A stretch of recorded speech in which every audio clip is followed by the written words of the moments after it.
एक बार एक संत उसके पास आए और महाराज जैसे ही वह संत उसके पास आए, उस मानव ने उस संत का बड़ा ही सुंदर स्वागत किया, सम्मान किया, सेवा किया। अब महाराज देखिए, वह संत उस मानव की सेवा से प्रसन्न हो गए। अब सेवा से प्रसन्न हुए तो महाराज उस संत ने कहा कि हे मानव, मैं तुम्हारी सेवा से प्रसन्न हूँ और मैं तुम्हें कुछ देना चाहता हूँ। महाराज उस संत ने उस मानव से कहा कि तू बहुत गरीब है, निर्धन है, मेरे पास एक पारस पत्थर है। अच्छा महाराज ये बताइए कि पारस पत्थर क्या है? क्यों पता है? यहाँ देखिए बहुत सारे भैया बैठे हैं जिन्हें तो पता होगा कि पारस पत्थर क्या है। क्यों जी, मालूम है किसी को? चलिए चलिए, मालूम होंगे तो बता दीजिए। चलिए महाराज,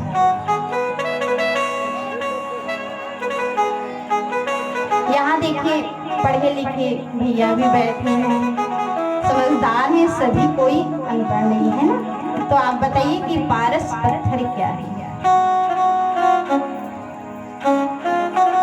क्यों पता है महाराज? अरे नहीं पता होगा तो हमें बताइए, हम जल्दी बताने का प्रयास करेंगे। और हाँ, यदि आप सबको पता होंगे तो आप सब बताइए।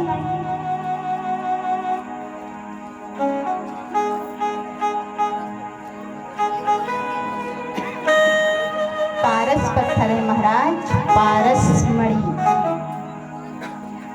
यह पत्थर कोई साधारण नहीं है महाराज। यदि इसे सोने से स्पर्श करा दिया जाए तो मतलब देखिए महाराज, जो लोहा होता है ना, अगर लोहे से इस पारस पत्थर को स्पर्श करा दिया जाए तो यह सोना बन जाता है। महाराज उस संत ने उस मानव को इस पारस पत्थर को दिया और कहा, देख मानव, इस पारस पत्थर से तू जितना चाहे सोना बना लेना और इसे लेने के लिए मैं 7 दिन के बाद तेरे पास आऊंगा। अब ऐसे कह करके उस पारस पत्थर को उस मानव को दे करके संत वहां से चले गए। अब महाराज देखिए, जैसे ही वह संत वहां से गए तो वह मानव अपने घर में लोहा तराशा। अब देखिए महाराज, पारस पत्थर लोहे से स्पर्श करते ही लोहा सोना बन जाता है। तो यदि आप सबको पारस पत्थर मिल जाए तो आप क्या करेंगे? बताइए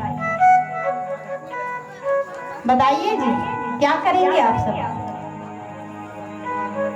आप भी सोना बनाने के लिए प्रयास तो करेंगे ना, क्योंकि महाराज सोने का तो सभी को है, सोना सभी को चाहिए।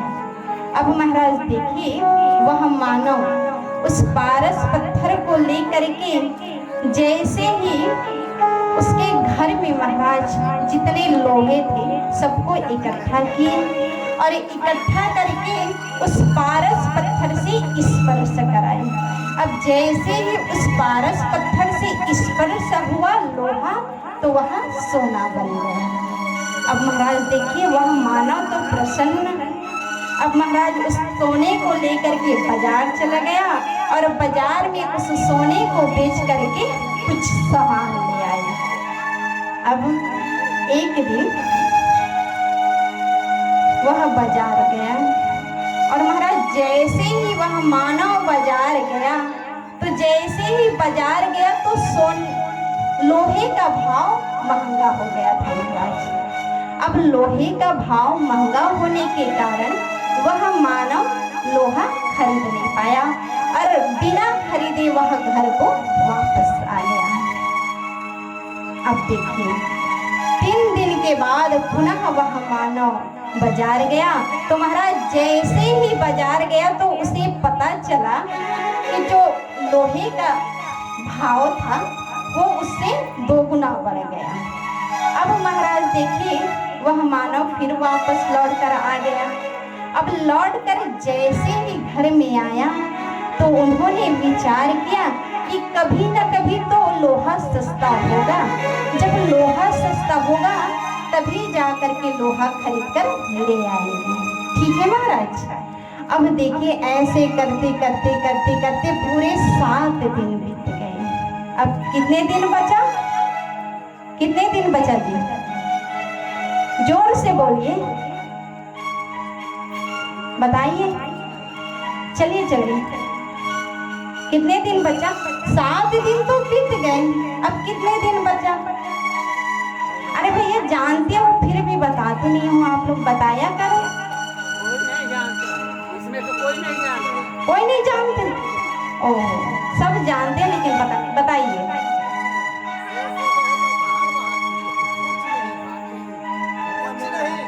कुछ नहीं, क्यों? 7 दिन ही तो बीते हैं भैया, एक दिन तो बचा है ना, क्योंकि संत ने कहा था कि 8वें दिन आ करके उस पारस मणि को मैं ले जाऊंगा, तो 7 दिन ही तो बीता है, एक दिन तो उसके पास बचा, 8वें दिन। अब जैसे ही 8वां दिन हुआ वह संत उस मानव के घर में आए। अब महाराज जैसे ही वह संत उस मानव के घर में आए तो उस मानव ने बड़ा सुंदर फिर स्वागत किया, सेवा किया।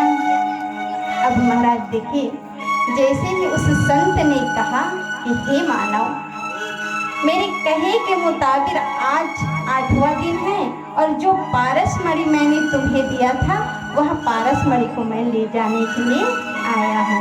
महाराज इतना सुनते ही उस मानव ने कहा कि हे महाराज, देखिए अब तक तो मैंने कुछ नहीं कर पाया, लेकिन आपसे निवेदन है कि कुछ दिन तक और इस पारस मणि को यहाँ मेरे पास छोड़ दीजिए।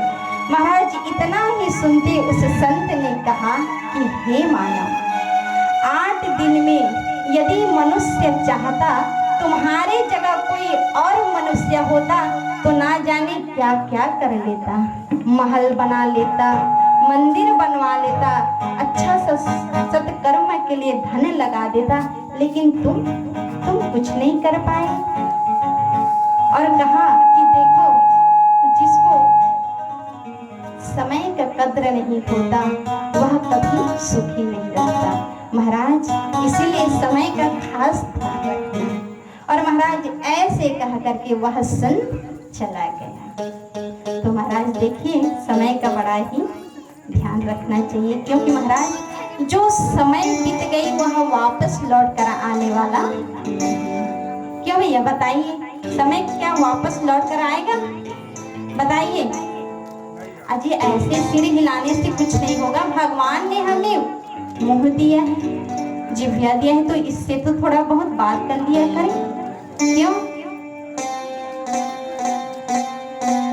कि भगवान ने खाली मुंह खाने के लिए दिया है, बात करने के लिए नहीं।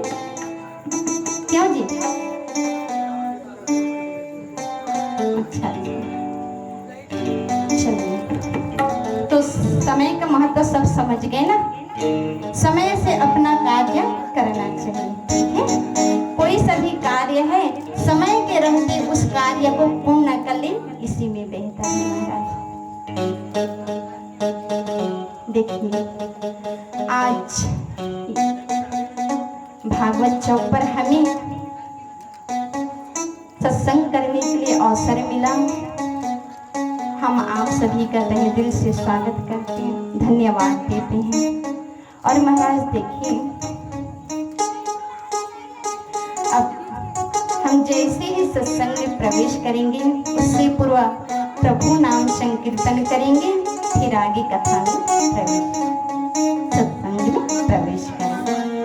अच्छा महाराज ये बताइए कि आप जब भी कहीं कथा है, सत्संग है, वहां पर जाते हैं तो सबसे पहले सबसे पूर्व सत्संग क्यों किया जाता है? क्यों किया जाता है सत्संग? महाराज स्वयं भगवान ने कहा है कि जहाँ मेरे भक्त मेरे नामों का संकीर्तन करते हैं वहाँ मेरा निवास होता है। एक बार नारद जी अनेकों लोगों का भ्रमण करते करते जब इस मृत्यु लोक में आए और मृत्यु लोक में आकर के नारद जी ने देखा महाराज कि गृहस्थ लोग तो आपस में लड़ रहे हैं। महाराज देखिए, कोई कह रहा है कि भगवान का वास मंदिर में होता है, तो कोई कह रहा है कि भगवान का वास तीर्थ स्थानों में होता है, तो कोई कह रहा है कि भगवान का वास तो घरों में होता है, और कोई कह रहा है भगवान का वास जंगलों में होता है।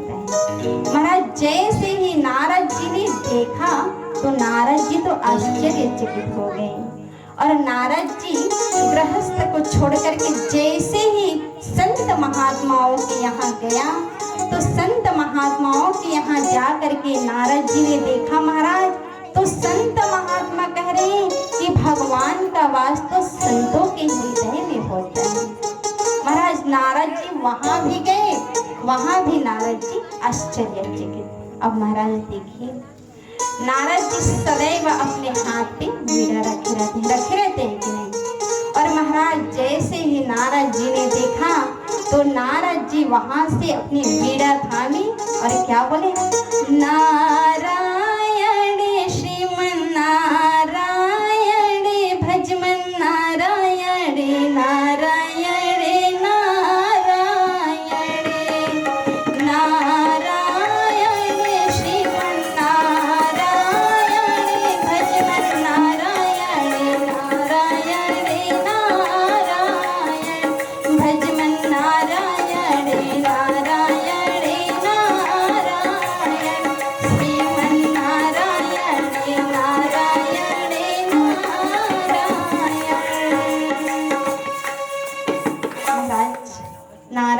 नारायण नारायण कहते हुए जैसे ही बैकुंठ धाम में पहुंचे, तो महाराज बैकुंठ धाम में मेरे हरि, मेरे विष्णु क्षीर सागर पर शेष नाग पर शयन कर रहे थे महाराज। और जैसे ही नारद जी ने विष्णु भगवान को देखा, नारद जी दोनों हाथ जोड़ करके भगवान को प्रणाम किया, और प्रणाम करके नारद जी ने बड़ा ही सुंदर भगवान श्री हरि का स्तुति गाई। अब महाराज देखिए, जैसे ही भगवान श्री हरि का दृष्टि नारद जी पर पड़ी, तो महाराज श्री हरि ने कहा कि हे नारद, आपका यहाँ आगमन कैसे हुआ, आपका यहाँ आना कैसे हुआ, किस कारण से आप यहाँ पधारे हैं। महाराज जैसे ही नारद जी ने भगवान के वचन को सुने, तो महाराज नारद जी ने कहा कि हे प्रभु, मैं अनेकों लोगों का भ्रमण करते करते जब मृत्यु लोक में गया, तो मृत्यु लोक में देखा प्रभु कि गृहस्थ लोग आपस में लड़ रहे हैं। कोई कह रहा है कि आपका वास मंदिरों में होता है, तो कोई कह रहा है आपका वास जंगलों में होता है, तो कोई कह रहा है आपका वास घरों में होता है। और प्रभु ये तो छोड़िए गृहस्थ का, जब मैं संत महात्माओं के यहाँ गया, तो संत महात्मा कह रहे हैं कि आपका वास संत महात्माओं के हृदय में होता है। महाराज हाथ जोड़ करके नारद जी ने कहा कि हे प्रभु, मेरे प्रश्नों का उत्तर दीजिए कि आप कहाँ वास करते हैं। महाराज जैसे ही नारद जी के वचन सुने, भगवान श्री हरि मुस्कुराने लगे, और मुस्कुरा करके कहे, सुनो नारद, न हम वसामि बैकुंठे न योगिन समाधिना मद्भक्ता यत्र गायन्ते तत्र तिष्ठामि नारद। हे नारद, ना मैं बैकुंठ में वास करता हूँ, और ना ही मैं वन में वास करता हूँ, ना ही मैं घरों में वास करता हूँ, और ना ही मैं मंदिरों में वास करता हूँ, और ना ही मैं संत महात्माओं के हृदय में वास करता हूँ।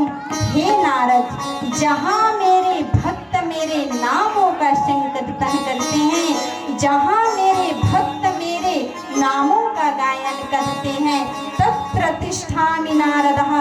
हे नारद, मैं वहीं पर विराजमान रहता हूँ। महाराज जैसे ही नारद जी ने सुना, नारद जी प्रसन्न हो गए, और नारद जी ने दोनों हाथ जोड़ करके मेरे प्रभु मेरे गोविंद को प्रणाम किए और वहां से अंदर ध्यान हो गए। महाराज देखिए, भगवान ने स्वयं कहा है कि जहाँ मेरे भक्त मेरे नाम का संकीर्तन करते हैं तत्र तिष्ठामि नारदः, हे नारद मैं वहीं पर विराजमान रहता हूँ।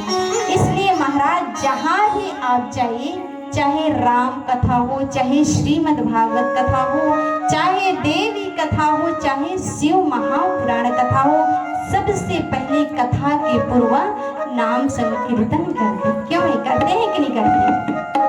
तो भगवान ने स्वयं कहा है कि जहाँ मेरे नामों का संकीर्तन होता है वहीं पर मैं विराजमान होता है। तो आइए हम सभी भी भगवान के नाम का संकीर्तन करें।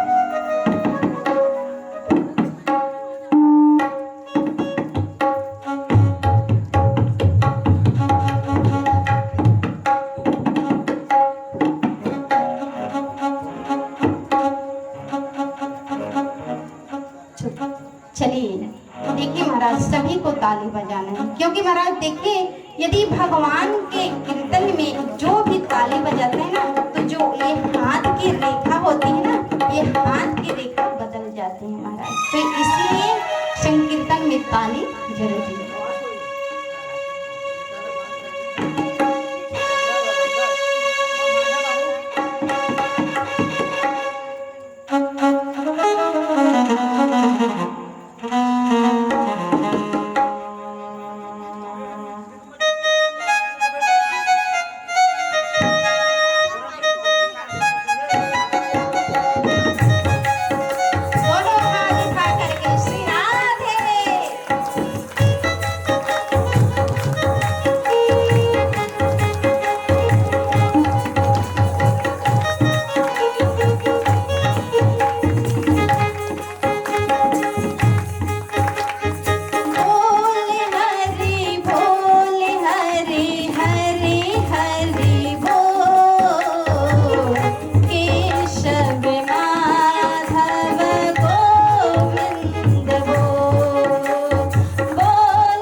गणेश जी भगवान